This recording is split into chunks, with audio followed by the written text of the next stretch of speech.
to another edition of the Digimarcon podcast at Digimarcon World here in Las Vegas. And today we're here with Joe and Alex of Tech Bro Recycle. Hello, Dennis.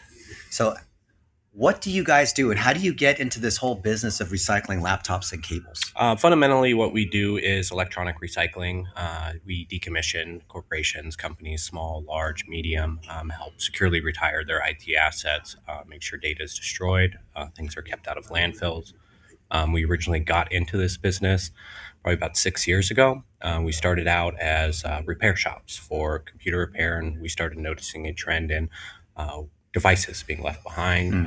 A lot of customers had computers that they would bring us and be like, hey, can you fix this? And we say, ooh, this is a little too old, a little too obsolete. And then they ask, what can we do with it? It's like, well, that's kind of how we started learning about the recycling space. Yeah. So how bad is it if people just throw away laptops instead of recycling? It's not great. There's a lot of different heavy metals and chemicals, mercury specifically in monitors, leaches into the soil, water as well. They can end up overseas where people without proper training, handling protocols can be exposed to things that really are just not good for you.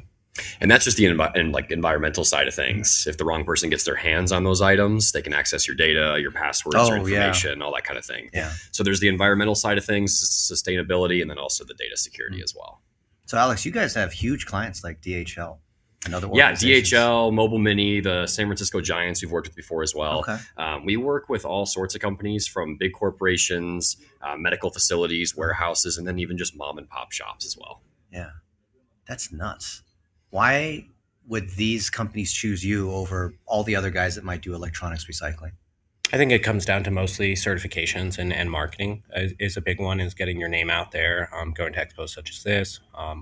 We're very largely involved in community efforts, community outreach, and different charities based in Phoenix as well. So we really try to give back and put our best foot forward and make sure we do a really good job for our clients. Awesome.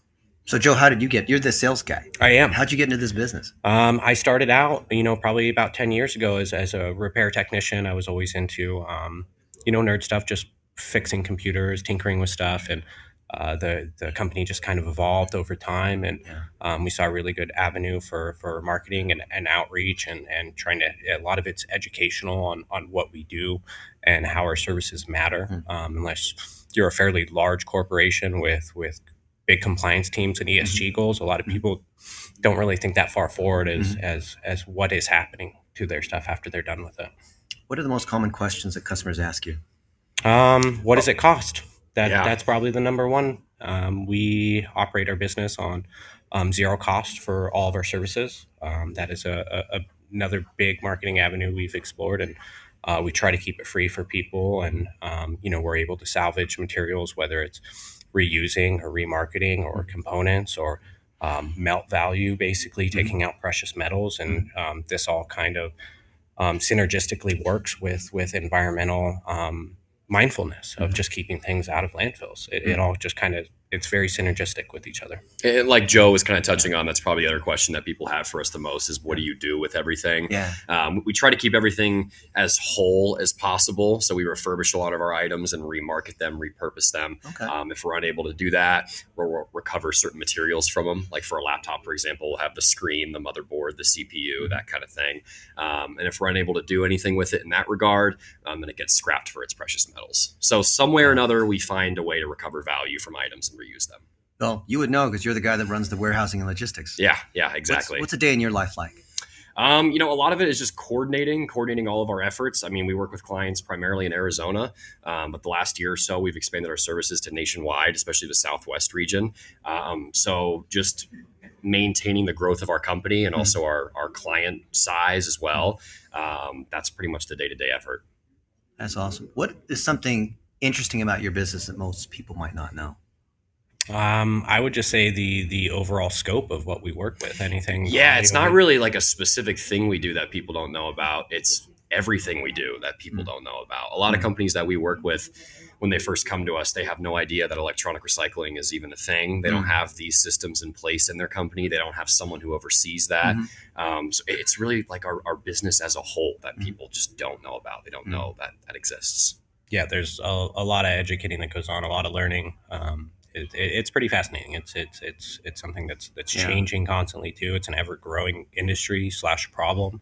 I think the reports that came out 2 years ago was something like 62 million metric tons of e-waste is processed annually. That was years ago. It's the fastest growing waste stream that exists, and there really isn't enough people tackling that problem. And you can make a business out of it, and we can all flourish together and do good things at the same time. It's one of my favorite things that I've ever done. I've worked in several different industries, and it's very nice how all of this kind of works together. And at the end of the day, we are doing a good thing.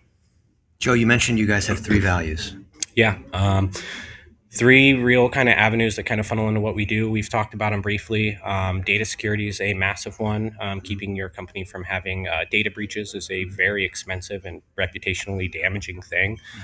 Environmental concerns, like I said, keeping things out of landfill, and the sustainability aspect of keeping technology in motion, keeping things working and reused, and the technology's been good for a while. Most people's needs for computers or electronics are fairly basic. You don't have to have the latest and greatest thing, and we can take some of those things that are being reused and put them back into the communities, schools, charities, things like that. So there's all of these avenues, like I said, that just synergistically just flow into each other and work very, very well and complementary. You mentioned before some of these community and charity things that you do. Can you talk about one that really comes to mind? One of the ones we work substantially with is Big Brothers Big Sisters of Central Arizona. Fundamentally, they are a nonprofit that works as a mentorship for youth.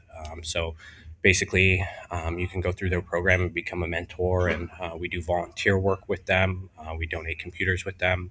There's other organizations that we work with as well, but I would say that's one of the main ones that we really enjoy partnering with. So for all the entrepreneurs and businesses out there, including mom and pop shops, how do they reach out to you, Joe? They can find us at our website, which is techbrosaz.com. From there, you can call us, email us. We're incredibly responsive, and we're constantly looking for ways to help out the community or other business avenues or ways we can help out. All right. Alex, you get the final word. What would you like to say to everybody in the Digimarcon community? I think I would tell everyone that we're suitable. Our business is suitable for everybody. As I mentioned, whether you're a mom and pop business, a big corporation, or just Joe Schmo at home, and you have a pile of electronics sitting in your closet that have been there for years. We try to not say no to anything. We pretty much try to serve everybody, all businesses, all people. Everybody uses electronics. Everybody. So yeah, we pretty much try to never say no to anybody, and our business is for everybody. Awesome. Well, thank you, Joe and Alex of Tech Bros Recycling. Yeah, thank you for coming so on the Digimarcon thank you for having us. podcast. Appreciate it. Yeah. Love to hear you guys. What do you think? I bet you have some electronics you need to recycle. I've got tons of cables and cords and old equipment. Fairly common.